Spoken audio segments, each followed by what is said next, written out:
Silicon city ಬೆಂಗಳೂರಿನಲ್ಲಿ ಕಡಲೆಕಾಯಿ ಪರಿಷೆ ಮಾದರಿಯಲ್ಲಿ ವಾಣಿಜ್ಯ ನಗರಿ ಹುಬ್ಬಳ್ಳಿಯಲ್ಲಿ ಒಣಮೆಣಸಿನಕಾಯಿ ಮೇಳವನ್ನು ಆಯೋಜಿಸಲಾಗಿದೆ.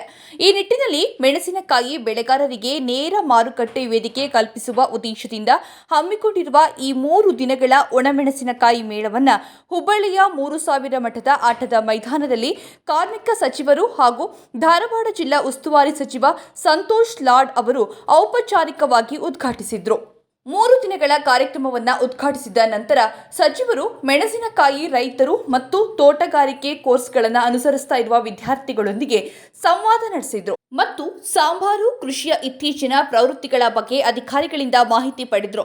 12ನೇ ಒಣಮೆಣಸಿನಕಾಯಿ ಮೇಳವನ್ನು ಕರ್ನಾಟಕ ರಾಜ್ಯ ಸಾಂಬಾರ ಪದಾರ್ಥಗಳ ಅಭಿವೃದ್ಧಿ ಮಂಡಳಿ, ತೋಟಗಾರಿಕೆ ಇಲಾಖೆ, ಕರ್ನಾಟಕ ವಾಣಿಜ್ಯ ಮತ್ತು ಕೈಗಾರಿಕಾ ಸಂಸ್ಥೆ, ಕೃಷಿ ಉತ್ಪನ್ನ ಮಾರುಕಟ್ಟೆ ಸಮಿತಿ ಹುಬ್ಬಳ್ಳಿ, ಅಮರಶಿವ ಎಸ್ಪಿಒ, ಸೌಂಶಿ ಮತ್ತು ಉಳುವ ಯೋಗಿ ಎಫ್ಪಿಒ ಹುಬ್ಬಳ್ಳಿ ಜಂಟಿಯಾಗಿ ಆಯೋಜಿಸಲಾಗಿದೆ.